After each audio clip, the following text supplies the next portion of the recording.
आप सोच सकते हैं एक ऐसा हीरा जिसके लिए सदियों तक खून बहा, रियासतें बर्बाद हो गई और उसकी चमक दुनिया भर के राजगरों को चुभती है।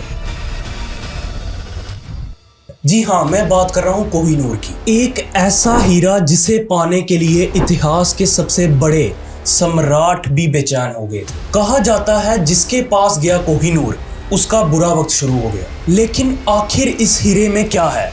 क्या ये सच में श्रापित है? और क्यों आज भी भारत, पाकिस्तान, अफगानिस्तान सारे इस पर हक जमाते हैं? चलिए आज जानते हैं कोहिनूर की असली कहानी। अफगान अंगरक्षक अहमद शाह अब्दाली के पास आया और कई हाथों से होते हुए 1813 में महाराजा रणजीत सिंह के पास पहुंचा। कोहिनूर की कहानी शुरू होती है 13वीं सेंचुरी के गलकोंडा के जंगलों से, आज का आंध्र प्रदेश। उस समय गलकोंडा की खदानें दुनिया की सबसे अमीर डायमंड माइंस थी। कहा जाता है 1306 के आसपास ये हीरे ककातिया राजवंश के राजा प्रतापा रुद्र के पास थे। उन्होंने ये हीरे अपने देवी के मंदिर में सजाने के लिए इस्तेमाल किए थे। सोचिए, एक हीरा जो पहले भगवान के मंदिर में था, आगे चलकर राजनीति का केंद्र बना। लेकिन इतिहास में इस हीरे का पहला जिक्र मिलता है मुगल सम्राट बाबर के बाबरनामा में। बाबर ने लिखा एक ऐसा हीरा जो दुनिया में किसी के पास ना हो। उस समय कोहिनूर का नाम कुछ और था,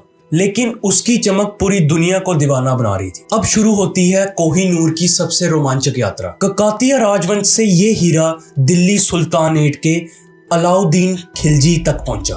फिर खिलजी के बाद मुगलों के पास आया। बाबर, हुमायूं, अकबर, जहांगीर, शाहजहां, औरंगजेब, हर मुगल बादशाह ने इस हीरे को अपनी शान बनाया। लेकिन कोहिनूर के साथ एक अजीब कहानी जुड़ी थी। कहा जाता था कि ये हीरा सिर्फ औरतों के लिए शुभ है। अगर कोई भी मर्द ये हीरा पहनेगा तो उसकी बर्बादी पक्की है। अलाउद्दीन खिलजी की मौत, शाहजहां के अपने बेटे के हाथों बंदी बनाना, औरंगजेब की मौत, सब लोग इस हीरे की बदकिस्मती को दोष देते थे। आप सोचिए, एक हीरा जो कि सदियों तक राजगरों का गहना बना, उसके साथ इतनी बदकिस्मती क्यों जुड़ी?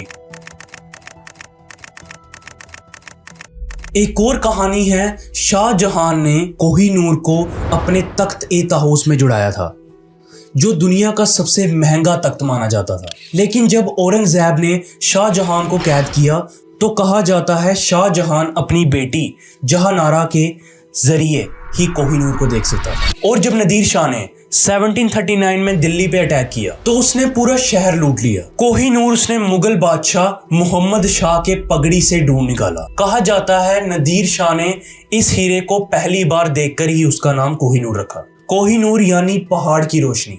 लेकिन नादिर शाह भी ज्यादा देर तक जिंदा नहीं रहा। कुछ ही दिनों बाद उसकी मौत हो गई। आप सोचिए, एक के बाद एक राजा, सबकी किस्मत पलट गई।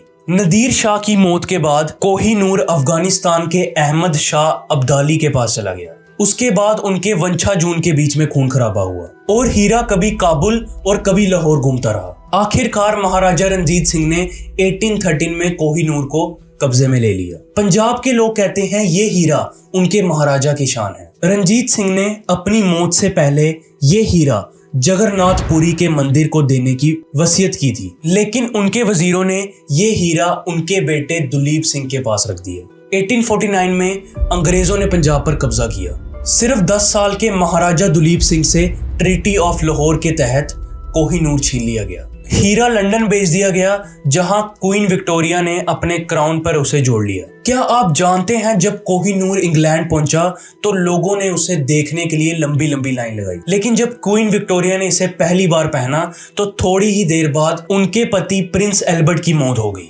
और फिर से लोगों ने कहना शुरू कर दिया कोहिनूर का श्राप अब इंग्लैंड पर है। आज भी कोहिनूर लंदन के टावर में ब्रिटिश क्राउन ज्वेल्स का हिस्सा है। इंडिया, पाकिस्तान, अफगानिस्तान सब इस पर हक जताते हैं। भारत सरकार ने कई बार ब्रिटेन से इस हीरे को वापस मांगने की कोशिश की, लेकिन अभी तक कोहिनूर वही है जहां पर अंग्रेजों ने रखा था। आज भी जब भी कोहिनूर की बात होती है लोगों के दिल भर आते हैं। क्या ये हीरा भारत का हिस्सा है? इसे वापस आना चाहिए। क्या श्राप एक कहानी है या फिर सच में इस हीरे के साथ कोई बदकिस्मती जुड़ी है? आपको क्या लगता है, क्या कोहिनूर सच में एक कर्स डायमंड है या सिर्फ एक राजनीति और लालच का एक बहाना?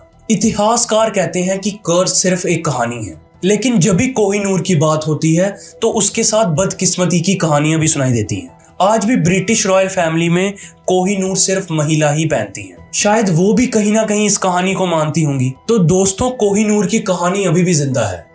जब तक कोहिनूर चमकता रहेगा, उसकी कहानियां भी चमकते रहेंगी। अगर आपको ये वीडियो पसंद आई, लाइक कीजिए, शेयर कीजिए और चैनल को सब्सक्राइब करना ना भूलिएगा। नीचे कमेंट में बताइए क्या कोहिनूर को वापस भारत में आना चाहिए। मिलते हैं नेक्स्ट एपिसोड के साथ, तब तक के लिए कीप शाइनिंग लाइक कोहिनूर।